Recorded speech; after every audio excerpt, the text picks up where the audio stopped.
Жарқын аға, мына елімізде осы үш жүректі домбыра деген мәселемен аса көп ешкім айналыспайды.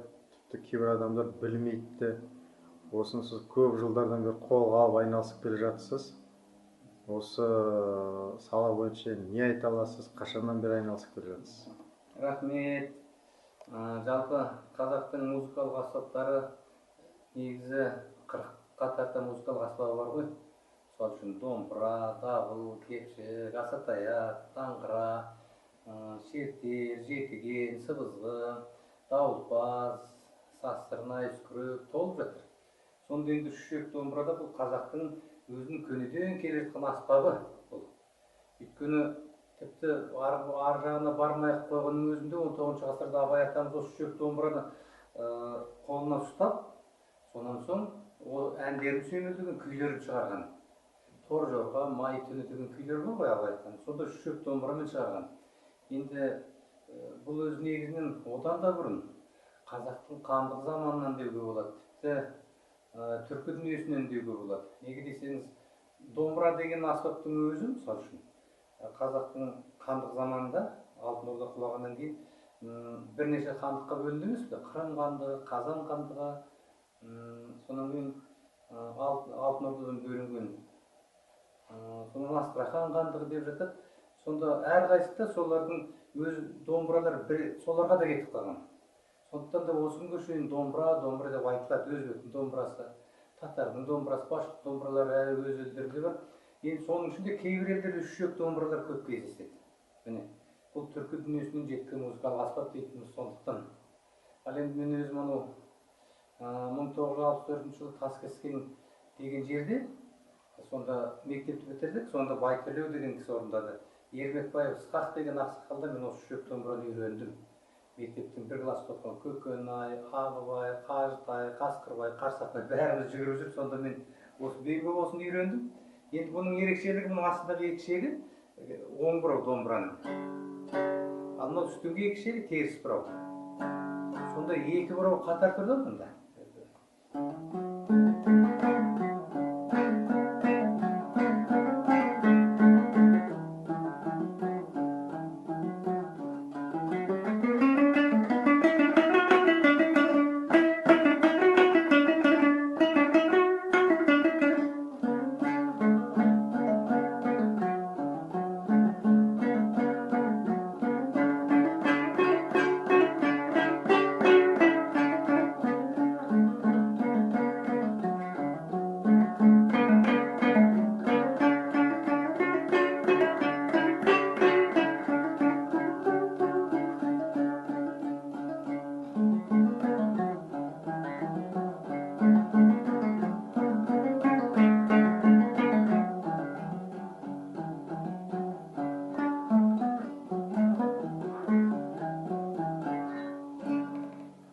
Бұл күйдің аты қалай? Бұл құртқа тәуіп деген өзім күй шығардым осы. Мынау Жетісуда құртқа тәуіп деген бір керемет емші, халық емшісі, сол кездегі көреген, көріпкел сондай бір адам болыпты. Ол Тезек төренің баласында емдеген екен. Мынау Сүйінбайлардың заманында өмір сүрген ғой. Сондықтан мен осы жердің дәмін татып, осы жерде тұрып, осы жерде өмір сүріп жүргендіктен сол құртқа тәуіпке арнап шығарған күйім, осы Жетісу өңірінің абызы. Анда осы үш жүректі домбыраның осы біздің елде қазіргі заманда кең таралмау, танылмау не себепті деп ойлайсыз? Оның себебі әртүрлі. Бұл шын мәнінде дұрыс айтасың, бұл шын мәнінде жоғалып кетті. Бірақ мына мұражайларда сақталған, бірақ халық арасында жоқ. Сондықтан да осыны алғаш зерттеп тапқан адам, тауып дәлелдеп орындаушылардың атын атаған адам Болат Шамғалиұлы Сарыбаев деген көне аспаптарын зерттеген ағамыз болды, қайтыс болып кетті. Сол кісі өзінің кітабында керемет жақсы материалдар беріп жазды. Сөйтсе бұл үш жүрек домбыраның жоғалып кету себебі негізі біз әлі қазан төңкеріс дейміз, хандық заман дейміз, патша заманы дейміз. Сол кездерде бұл негізінен екі ішек домбыра қолға алынып, үш жүрек домбыра жоғала бастаған екен. Ал енді бірақ 60-шы жылдарға шейін бұл Абай ауданында болған екен. Абай ауданында керемет домбырашылар болыпты, жарыс өтіпті. Сонан кейін Шәкір Әбенов ақсақал осыны өлгенше ойнап жүрді осы домбырада. Атақты ақын, елбасына бата берген кісі. алғаш рет президент болғанда.